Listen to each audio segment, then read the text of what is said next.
Hey everybody, what's up? Kevin here from the My Song Day Rock 2000 to Today YouTube channel, and if you have paid attention to the My Song Day Rock 2000 to Today Instagram page, you have realized that I have gone to a lot of concerts in 2019. I've been to over 20 shows and have seen over 50 acts this year. You'll see them on the side, kind of going through who I've seen, and I want to talk about them because I've seen some absolutely amazing shows. I've seen some just good ones, and I've seen some snoozers as well. But we're going to take a look at the top tier shows that I saw this year. So I'm going to count down the top 5 shows that I have seen in 2019 in terms of concerts, and I will go over what happened during the show, why it was so memorable, why I want to see them again, and if you should see them as well. So let's get on with it, shall we?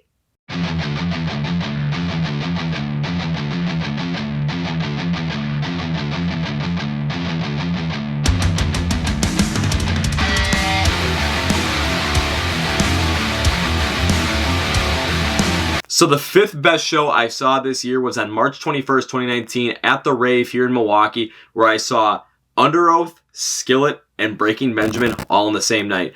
Now, John Cooper and Seth Morrison's side project of Skillet, Fight the Fury, was the opening act, but of course I missed it because I was running late from the gym, so I only got to see the top 3 acts. So we're gonna go with Under Oath. And when I first saw Under Oath, I thought it was underwhelming because even though they played a lot of stuff off of their Erase Me album, it really didn't hit well with the fans, where there was not a lot of movement in there. However, at the end, when they were going to do Sync With You, they called for a mosh pit in the middle, and of course, I ran straight to it. I followed some guy to it, and right as I got hit right away, I lost my shoes. Didn't have them tied tight, and I lost both of them. I was trying to scramble around the pit to find them, and I grabbed one, and I was trying to find the other one, and it went flying. I thought, there goes my shoes. Not getting that one back.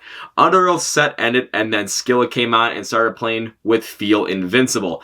And that's when the mosh pit started up again. I was sitting on the edge because I'm not going to go in with a bare foot because it's going to get broken. It's going to get stepped on. All of a sudden, the guy next to me gets hit in the face with a flying shoe. He's not mad. He's excited because he found my shoe. I put it on, tied it tight, and I got thrown right back into the pit. And let me tell you, it was fantastic. Now, that show, they played a lot of the songs that Skillet does that I really like. They played Not Gonna Die. They ended with Rebirthing. They did Feel Invincible. They actually played a song off of their album Victorious, which came out this year, but this was before Victorious came out. They played Rise Up, which became one of my favorite songs off that album. The other reason this concert was amazing was because Jen Ledger wasn't there. She was doing her Ledger project and had a couple dates that overlapped, so they recruited Lacey Sturm to do the vocal. So I got to see one of the performances that Lacey Sturm did, and it was awesome. Now, Breaking Benjamin, they opened up with Red Cold River, the song that I absolutely love by them, and it was fantastic. Of course, Ben Burnley's always interacting with the crowd, always interacting with the fans, bringing kids up on stage, and it was one of the best things ever, where he ended up getting kids out of a situation where the parents were going to fight, brought the kids up on stage, and I thought that was a pretty cool thing. And he had them up on stage pretty much the whole entire show after that point.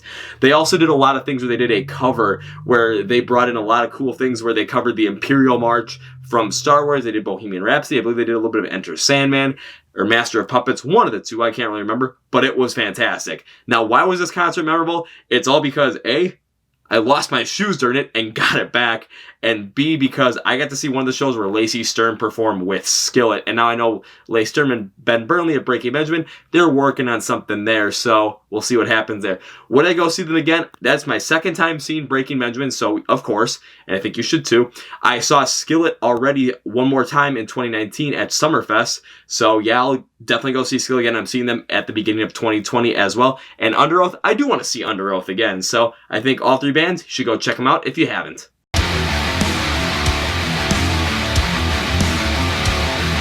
So the 4th best show I saw this year was on October 13th, 2019 at the Pfizer Forum here in Milwaukee, Wisconsin, when In This Moment played and opened up for Disturbed's final show of 2019. Now, this one was memorable, more memorable than the first time I saw Disturbed back in March of 2019 when they were playing in Chicago and had 3 Days Grace opening for them. So In This Moment, they opened, and it was classic In This Moment. You're going to get all the pageantry and all the production that they do there. Maria Brink ended up playing one of the songs off of their new album Mother, which is coming out in 2020, called Legacy, which is a much slower song than we were expecting. However, one thing I always thought about within this moment during that show was Maria was rather hard to hear. The mic was just, she's got one of those headset mics. and it just didn't do justice for her vocals. Now, Disturbed, this was something else because I've loved Disturbed ever since I was a teenager, and they played a very emotional show because this was to be their last show of 2019 of this whole long evolution tour where they're really focusing in on everything. Dan, David, John, Mike, I mean, you could see them crying because of all the emotion that was going through them when David was doing some of the speeches and when they played A Reason to Fight. Now, going forward, and Hold On to Memories as well. Now, going forward, at the end of the show, they played The Light and they brought some kid on who I can't remember what illness he had, but the fans were going nuts for it. The band played incredibly well, and I really did enjoy it. Now, why was this one memorable? Because I got to see the second Disturbed show I've ever seen with one of our great friends, Kathy Miller. So I met Kathy back at the first show when we connected on Instagram right when the album Evolution was released. And I helped her get to one of the shows, and then her year just became one of the coolest years I've ever seen in my entire life for someone when it comes to how much Disturbed has influenced her life, and it's fantastic to see how it's taken fold. And I'm just loving the fact that I am friends with her. I got to see 2 Disturbed shows with her, and I'm looking forward to seeing a third one with her as well. Plus, I wore my Ascending from Ashes t-shirt. John Moyer works with the band, and saw and he was like, "Hey!" So I was like, "Hey." And then John Moyer ended up throwing a good amount of picks towards us our way. He ended up giving one specifically to Kathy as well, which was fantastic. And it was just great being next to someone who loves Disturbed more than I do and just has been through so much, and the power that Disturbed's music really has on her to just her whole entire life, how it's kept her moving forward and pushing forward and becoming the great person that she is. So would I go see Disturbed again? Absolutely, I'm looking forward to it in 2020. Will I go see In This Moment again? That was my second time seeing him in 2019. I'm set to go see him in 2020 when they're here in Milwaukee with Black Veil Bride's opening. So, yeah, see them both.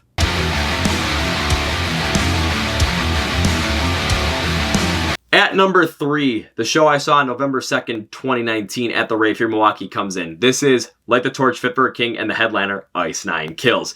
Now, I thought about completely skipping the show outright because I had worked 8 hours of overtime that day. I was tired from the whole entire week, and I just really wanted to just stay home. But I am so glad I went against that and powered through it to get to the show. We're going to start with Light the Torch, where they gave up more of a hard rock vibe instead of a real metal vibe, to the point where the crowd was really just jamming out to the music and enjoying watching Howard Jones perform, because he was bringing a lot of energy, but was, more or less building us up. And there was a couple times the mosh pit got going. There was one guy that got bumped and had a huge cut on his eye, and he didn't come back until the end of Fit for a King set. I looked at him and I said, "Hey man, it's you this time." That's a little foreshadowing for you guys.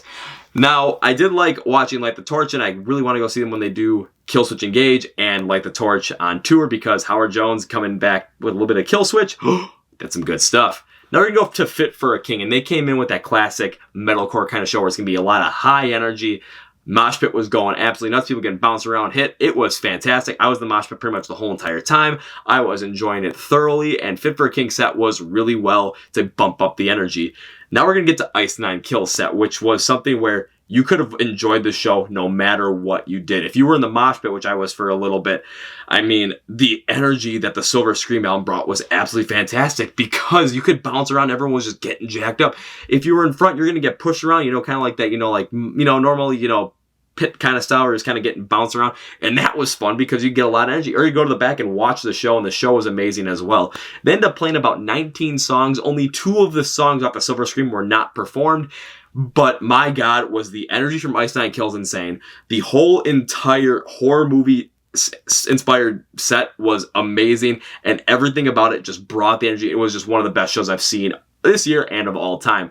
Now, what made them so memorable? Easily Ice Nine Kills, because it was fantastic. It was amazing. I really wanted to say and watch the show again if I could have, which I could have ditched my family the day before Thanksgiving to go to Chicago to see him play, but I ended up sticking with my family. I really do want to go see Ice Nine Kills again, and I'm making sure it happens in 2020, because this band is utterly amazing and is becoming one of my top 10 favorite bands of all time, all based off this year. Trust me.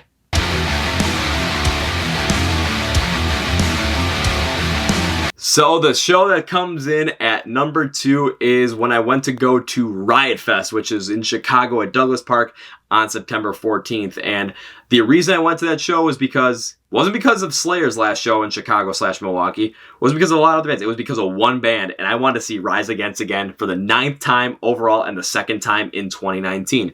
So I was by the stage where they were, and the Story So Far was playing before Rise Against went on. So of course I'm watching the Story So Far. Towards the end of it, I'm getting towards the pit, and there's crowd surfers going everywhere. And of course I'm enjoying it.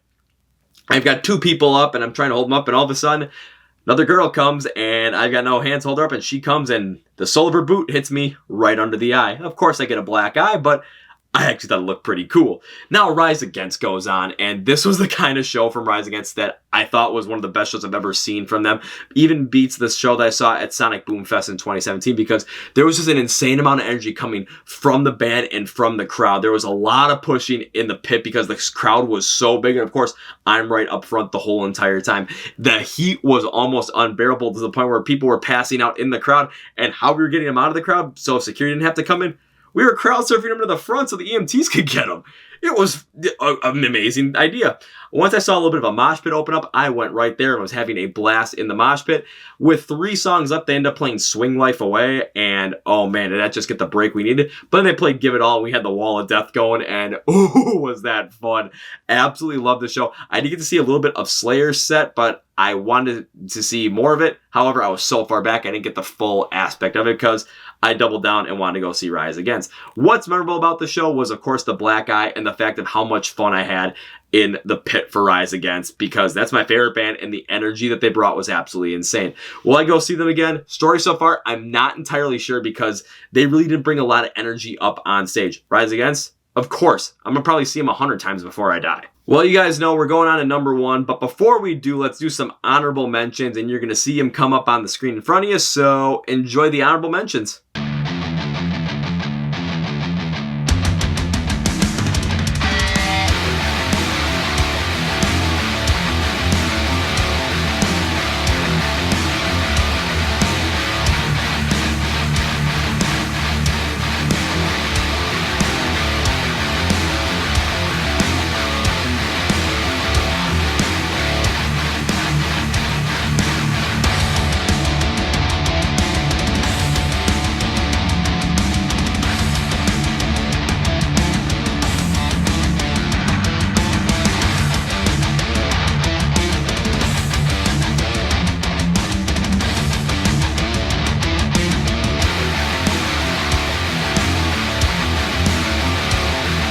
Now that the honorable mentions over, let's go to the best show from 2019. This was on October 19th, 2019 at the Rave in Milwaukee, Wisconsin with After the Burial and the headliner, Motionless in White. This is easily my most memorable and favorite concert from 2019, and this was all because of it started with After the Burial. They brought this intense amount of energy that I had not seen at the Rave in a while up to that point, and it was something that was just... it shook me to the core. The mosh pit for them was absolutely insane. And right at the end of their set, I got knocked down in the pit. And as I'm getting pulled back up, someone trips and head-to-head contact. Put my hand above my eye because I'm like, oh, shoot.